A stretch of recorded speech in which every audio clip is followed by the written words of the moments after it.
अभी भारत सरकार ने जब चारों तरफ से बेरोजगारी के मुद्दे पर घिर रही थी तो नरेंद्र मोदी जी एक दिन रात को 8 बजे आए और उन्होंने कहा कि मैं 10 लाख नौकरियां लेके आ रहा हूं। भारतीय जनता पार्टी के एक बड़बोले नेता कैलाश विजयवर्गीय प्रेस कॉन्फ्रेंस करते हैं और उन्होंने कहा अपनी प्रेस कॉन्फ्रेंस में कि जब रिटायर होकर एक फौजी आएगा तो उसको वो भाजपा के कार्यालय में सिक्योरिटी गार्ड की नौकरी देंगे।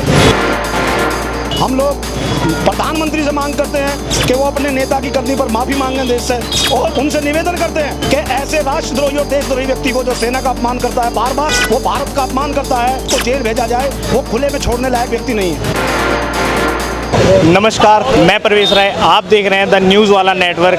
और देश में जिस एक तरफ से प्रोटेस्ट चल रहा है अग्निपथ योजना के लिए, उसी तरीके से कांग्रेस ने भी धरना प्रदर्शन किया है आज रानीपुर मोड़ पे। तो आइए राजीव चौधरी से जानेंगे कि अग्निपथ योजना क्या है।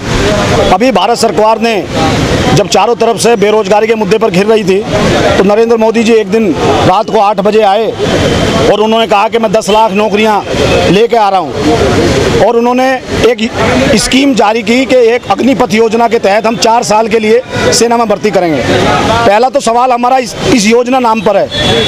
सेना कभी कोई योजना नहीं हो सकती है। सेना एक देश के सम्मान का प्रतीक है, देश का सर का ताज है सेना।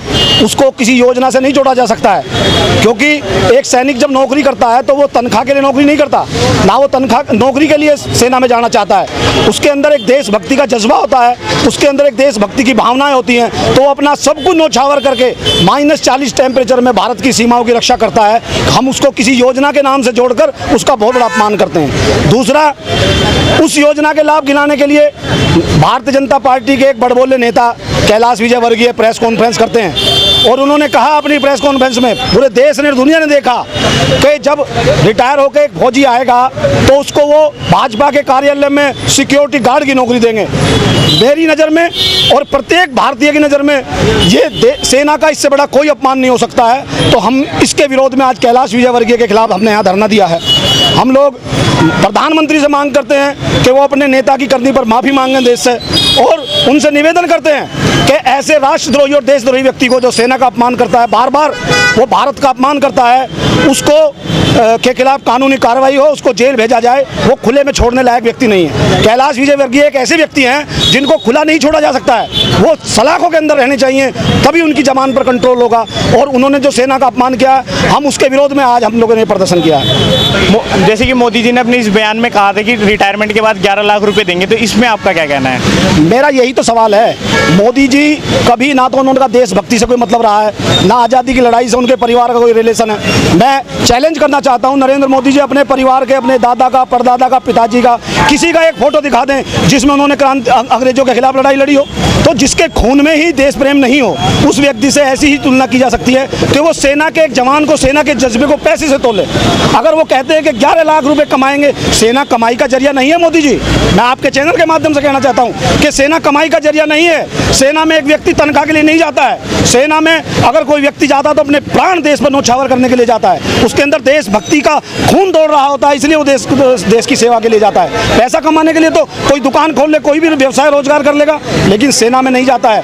और भारतीय जनता पार्टी की दिक्कत ये है कि उनका कभी राष्ट्र प्रेम, देश प्रेम से वास्ता तो रहा नहीं, इसलिए वो देश प्रेम की भाषाओं को समझते नहीं है और वो सोचते हैं कि सेना भी एक कमाई का जरिया है। ये एक सोची समझी प्लानिंग है। अभी मैं आज गूगल पे देख रहा था, आनंद महिंद्रा ने कहा है कि अग्निवीरों को मैं प्राथमिकता दूंगा।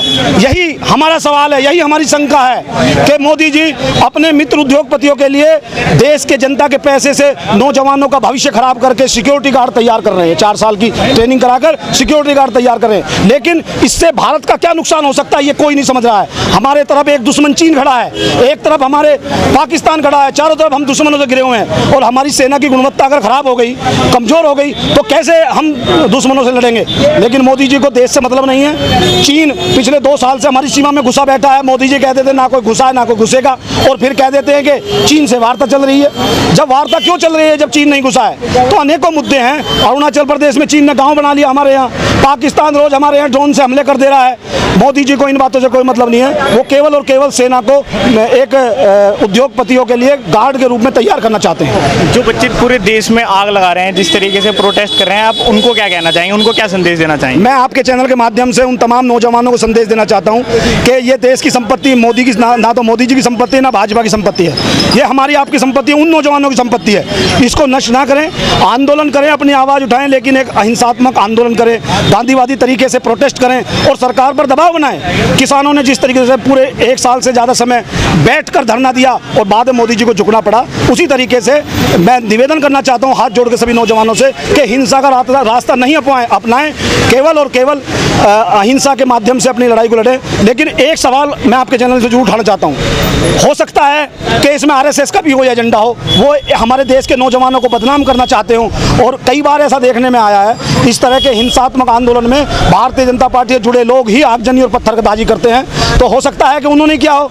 और केवल मेरे देश के नौजवानों को बदनाम करना चाहते हो, तो इसकी भी जांच होनी चाहिए। इस बीच कांग्रेस अपना किस तरीके से आंदोलन करेगी, किस तरीके से विपक्ष को जवाब देना? कांग्रेस का दायित्व, हम विपक्ष पार्टी हैं और कांग्रेस का ये स्टैंड रहा है, चाहे सत्ता रही हो अपनी चाहे ना रही हो, लेकिन जनहित के मुद्दे पर कांग्रेस अपनी सरकारों के से लड़ गई है, अपने नेताओं से लड़ गई है। तो हम लोग बिल्कुल इस लड़ाई को जारी रखेंगे। अगला आंदोलन हमारा लक्सर में होगा और इसको स्टेप बाय स्टेप पूरे जनपद के अंदर हम चलाएंगे। भारतीय जनता पार्टी जब तक सार्वजनिक माफ़ी नहीं मांगेंगे, नरेंद्र मोदी जी माफ़ी नहीं मांगेंगे और कैलाश विजयवर्गीय के खिलाफ कानूनी कार्रवाई नहीं होगी, हमारा आंदोलन जारी रहेगा।